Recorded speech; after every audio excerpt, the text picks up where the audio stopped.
Hello दोस्तों, कैसे हैं आप? आशा है सभी लोग अच्छे होंगे। आज हम आपके लिए एक महत्वपूर्ण टॉपिक के साथ फिर से पुनः आए हुए हैं। एक टॉपिक होता है सबसिस्टेंस फार्मिंग, जिसे कहते हैं जीवन निर्वाह खेती। नाम से हिंदी में तो हमें पता चलता है, लेकिन इंग्लिश में हम भूल जाते हैं। तो सबसिस्टेंस फार्मिंग को आज प्रैक्टिकली समझते हैं। जैसे कि आप इमेज में या वीडियो में देख रहे हैं कि कुछ कैबेज यानी पत्ता गोभी लगी हुई है, एक तरफ प्याज जो है लगी हुई है। तो ये प्याज और जो पत्ता गोभी है, ये जो है हमारी घरेलू आवश्यकताओं के लिए है। इसे हम बाज़ार में बेचेंगे नहीं।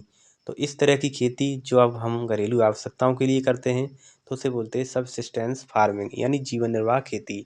चाहे वो सब्जियां हों, चाहे वो अनाज के लिए गेहूँ लगाया गया हो, चाहे वो शर्करा यानी चीनी या गुड़ के लिए, है ना, क्या लगाया गया हो, गन्ना लगाया गया हो। तो ये जो है हमारे जो है ये आते हैं हमारे जीवन निर्वाह खेती यानी सबसिस्टेंस फार्मिंग के अंतर्गत। तो सबसिस्टेंस फार्मिंग को आपने समझा। जैसे कि गेहूँ है, कोई किसान है अपने घरेलू आवश्यकताओं के लिए उसने गेहूँ लगाया है। गेहूँ से भूसा प्राप्त होगा, वो अपने पशुओं के लिए खिलाएगा। तो चारे के लिए फसलें ली गई हैं, शर्करा के लिए यानी गुड़ के लिए फसल उगाई है, और वो भी अपने घरेलू आवश्यकताओं के लिए। तो उसे बोलेंगे सबसिस्टेंस फार्मिंग। जैसे कि आप ये देख रहे हैं, ये लगा हुआ है गार्लिक यानी लहसुन। तो लहसुन इतने बड़े क्षेत्र में लगा हुआ है, 1 एकड़ में। तो इससे कोई खाएगा तो है नहीं। तो ये किसके लिए होगा? बेचने के लिए होगा। तो इसे किस में रखेंगे? कॉमर्शियल फार्मिंग के अंतर्गत। यानी ये है कॉमर्शियल फार्मिंग। जब हम आर्थिक लाभ प्राप्त करने के लिए किसी फसल को उगाते हैं, तो उसे कॉमर्शियल फार्मिंग के अंतर्गत रखते हैं। जैसे ये इमेज देख रहे हैं, ये है आपकी मस्टर्ड यानी सरसों।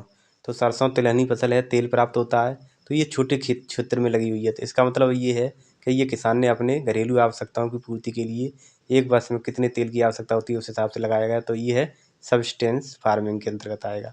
लहसुन किसके अंतर्गत आएगा? तो कॉमर्शियल फार्मिंग के अंतर्गत आएगा। और समझते हैं और एग्जाम्पल को देखते हैं। देखो लहसुन ये लगा हुआ है पूरे क्षेत्र में, ये कॉमर्शियल फार्मिंग के अंतर्गत है। इसे बेचेंगे सिर्फ, ठीक है।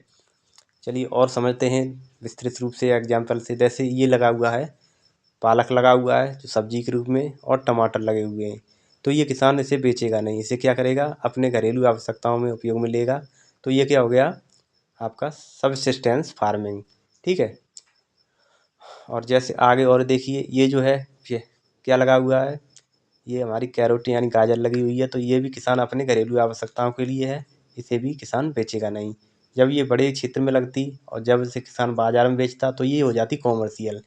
तो कॉमर्शियल और जीवन निर्वाह खेती में बेसिक अंतर है। जब अपने घरेलू आवश्यकताओं के लिए करता है, तो वो हो जाती है सबसिस्टेंस फार्मिंग। और जब इसे बाजार में बेचता है, तो वो हो जाती है कॉमर्शियल फार्मिंग।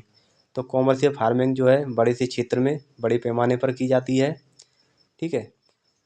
और जो सबसिस्टेंस फार्मिंग है वो एक सीमित क्षेत्र में, यानी जितना भी हमारी बड़ी फैमिली है उस परिवार के आधार पर जितने क्षेत्र में गेहूँ की फसल हो गई, बाजरा हो गया अनाज में, ठीक है, मक्का हो गई, और तिलहन में बात करें तो सरसों हो गई, सूरजमुखी हो गई, ठीक है।